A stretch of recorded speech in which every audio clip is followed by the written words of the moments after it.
আমরা সার্জিস আলমের বিরুদ্ধে মামলা রুজু করে গেলাম। অঞ্চলের মুখ্য সংগঠক সার্জিস আলম উগ্র আচরণ এবং কথাবার্তা এটা দিয়ে সারা দেশে বিএনপির ভাবমূর্তি নষ্ট হয়েছে। গত 7ই আগস্ট রাত্রে আনুমানিক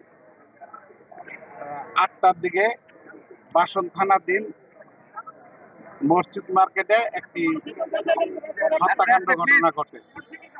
সেই হত্যাকাণ্ডের ঘটনা এবং জয়দেবপুরে এক সাংবাদিককে চেতলিয়ে দিচ্ছে। সেই ঘটনার প্রেক্ষিতে এনসিপির মুখ্য সমন্বয়ক উত্তরাঞ্চলের সার্জিস আলম তার ফেসবুক স্ট্যাটাসে 10টা 2-এ একটি ফেসবুকে পোস্ট করেন বিএনপির এক চাঁদাবাজি নেতাকর্মীদের কারণে এই হত্যাকাণ্ডটি ঘটেছে।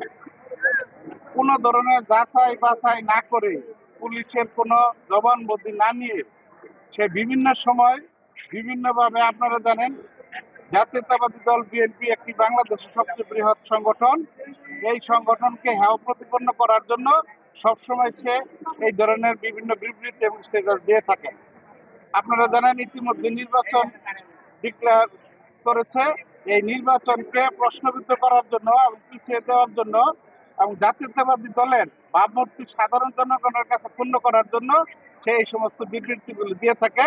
এর জন্য আমাদের সকল আইনজীবীদের নিয়ে, গাজীপুর কোর্টের যত আইনজীবী আছে সকলকে আমরা সাথে নিয়ে বিএনপির জাতীয়তাবাদী দলের আমরা সার্জিস আলমের বিরুদ্ধে মামলা রুজু করে গেলাম। বাসন মেট্রো থানার সভাপতি আমি তানভীর সাহেব রুজু করে গেলাম। এই ওই হাকিম কি দিল এটা আমাদের কয়জনকে উল্লেখ করে হচ্ছে এখানে ফেসবুকে সার্জিস আলম একাই স্ট্যাটাস দিয়েছেন।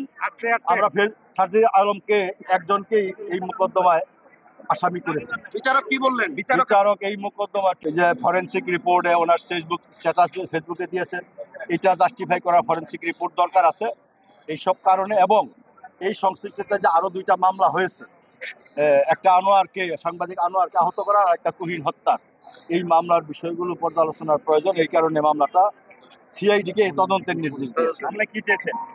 আমরা চেয়েছি আমাদের দল বিএনপিকে ভাবমূর্তি নষ্ট করার জন্য ইচ্ছাকৃতভাবে রাজনৈতিক প্রতিপক্ষ হিসাবে এনসিপির একজন নেতা, সেই উত্তরাঞ্চলের মুখ্য সংগঠক সার্জিস আলম, তার এই যে উগ্র আচরণ এবং কথাবার্তা এটা দিয়ে সারা দেশে বিএনপির ভাবমূর্তি নষ্ট হয়েছে। যার কারণে বিএনপির সারা দেশের কোটি কোটি নেতা কর্মীরা আহত হয়েছে এবং সাধারণ মানুষের মনে প্রশ্নের উদ্রেক করেছে। এটা দিয়ে জাতীয়ভাবে একটা অসন্তোষ সৃষ্টির প্রচেষ্টা চালানো হয়েছে। এই সকল কারণে আমরা তার শাস্তি দাবি করেছি।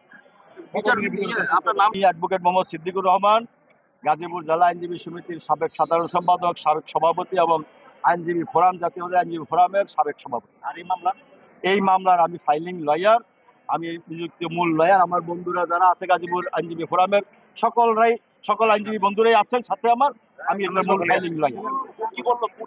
কোর্ট বলেছে মামলাটা সিআইডি কে তদন্তের নির্দেশ দিয়েছেন, সিআইডির রিপোর্ট পাওয়ার প্রেক্ষিতে পরবর্তী আদেশ দিবেন।